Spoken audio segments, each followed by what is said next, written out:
All right, so here's my quick breakdown. You guys can use this. Just give me a little credit or something on the back end, but you can use it. So, what I learned over these years is that everybody, my voice, right? Everybody with money has the same problem, no matter how much money you have, right? So, there's a few different levels to how we look at money. And this is one of your best selling points when it comes to numbers. We're not selling real estate. All we're selling is the opportunity to invest in the world's strongest income producing vehicle, real estate. That's it. And we just saying we know more about it than you. Or you go learn, you go do it yourself. That's cool. But if you're going to use us, right, I'm talking as you, here's what you guys can bring to the table to anybody, this perspective. First and foremost, I want to say, yeah, we do this. That's a Nike sign, but it's horrible. But, oh, I gotta start over. Nah, I'm not going out like that. Let me take my time a little bit.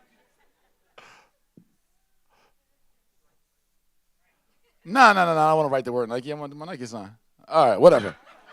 That's better. A little better. A little better. A little better. Quiet. Cállate. All right. So whether you got 10 grand, 100 grand, or $1 million, all got the same problem. What do we do with our money that has our money make more money for us? So you might be safety deposit person, right? I mean, either I say shoebox money or safety deposits, right? Mattress money. How much money do you get with your money parked in a shoebox? Nothing. If you got $1 million in a shoebox, safety deposit box, or under your mattress, what do you get on it? Actually, you lose 3% a year. The cost of living goes up 3% a year. It's called the rate of inflation. So if your money just sitting there over the years, it's actually going down in value.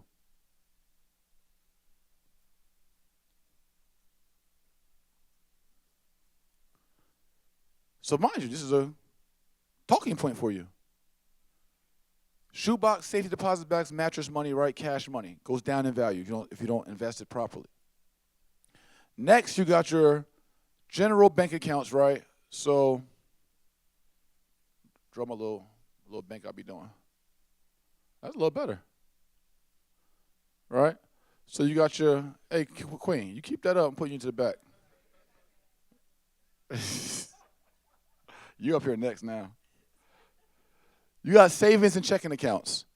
You put your money in a savings and checking account, I mean, you're getting like less than 1%.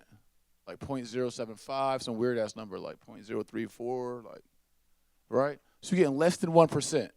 So we even just say 1% for number's sake, right?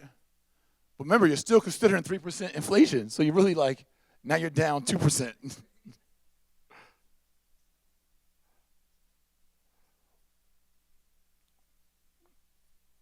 So if you just got 100K sitting in a savings account, you're getting, like, what's 1% is like $100 on it. Yeah, it's $100. So you get $100 a year here at 1%. At 10K, you're getting like $10 a year. And on $1 million, you're getting like $1,000 a year. And there's compound interest. You get all fancy with it. This is the basics of it. So you got $1 million sitting in the bank in a savings account, athlete, entertainer, whoever, entrepreneur. You're only getting 1% on that money. You make $1,000 a year in $1 million. But all right, you might level up a little bit, and you're like, you know what, I'll put my joint in a CD, certificate of deposit. So you put your money in a CD, and now you're getting 3% a year, right? Say a 3-year CD offers about 3%. So now you're like breaking even, right, on your inflation rate. So now you're making 30 on your 10, 300 on your 100,000. No, I might be wrong. Am I wrong? Yeah, right. 3,000, correct. Yeah. And then you're making 30,000, yeah, right, 30,000 on your million, excuse me. And that's just a 10,000, I'm tripping. That's 1,000. That's 100. Even so, same dramatic standpoint. So you got 100,000 parked in a CD for 3 years. You lock it up, can't touch it. You're getting $3,000 a year on 100. Right? Talking points for you. Now you get real funky with it, and you get somebody that puts you in, some kind of mutual fund. That's like a stock thingy. Right? So we got CD, we got mutual fund, or some kind of pension, or whatever the case is, and say it's kicking ass and doing 5%. So now you got 50,000, 5,000, and 500. So you got $1 million in your mutual fund giving you 5%, which is good. Right now, the S&P index is actually negative right now, average for the year.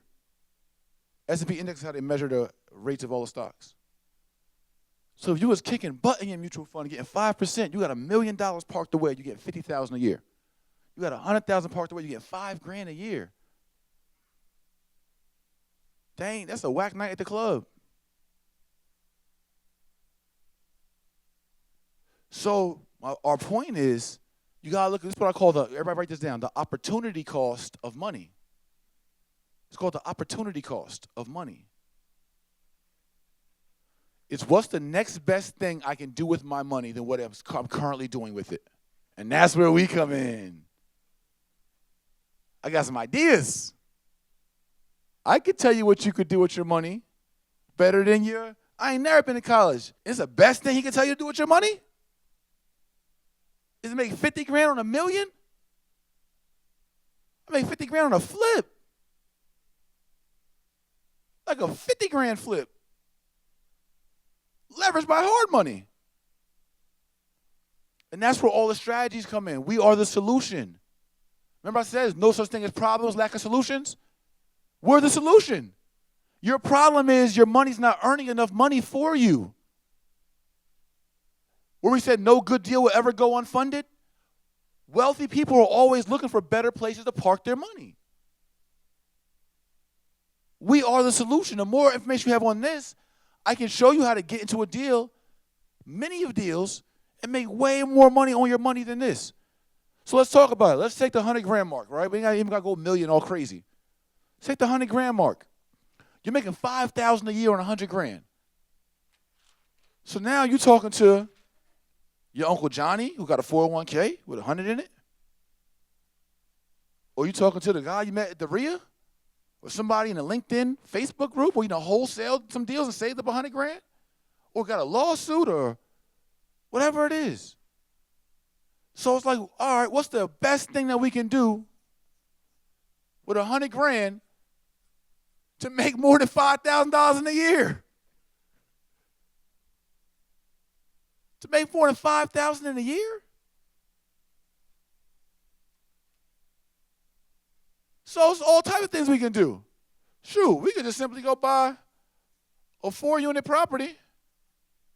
I got one in Lithonia right now. A 4-unit property that's getting $800 a month in rent, $3,600 a month. What's 3,600 times 12? Somebody. 42,000? Did we beat $5,000 a year? If we half wrong, did we beat $5,000 a year?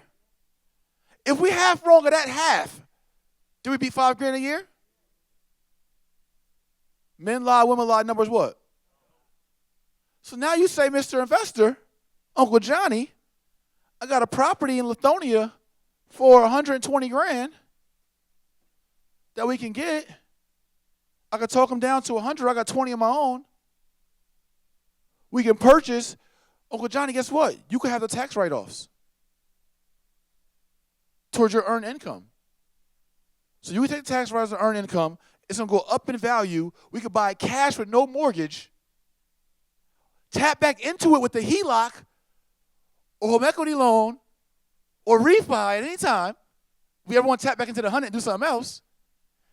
And I'll kill your $5,000 it's currently making. It's a very easy conversation to have. And Uncle Johnny, I know I'm new, and I know that I broke your glass when I was. But Uncle Johnny, if I'm half wrong, we still doing all right. If I'm half wrong of that half, we still doing all right. If I'm half wrong of that half, we still doubling, tripling your 5,000 you get in a year on your stocks. You're gonna make that back on the tax write-offs alone.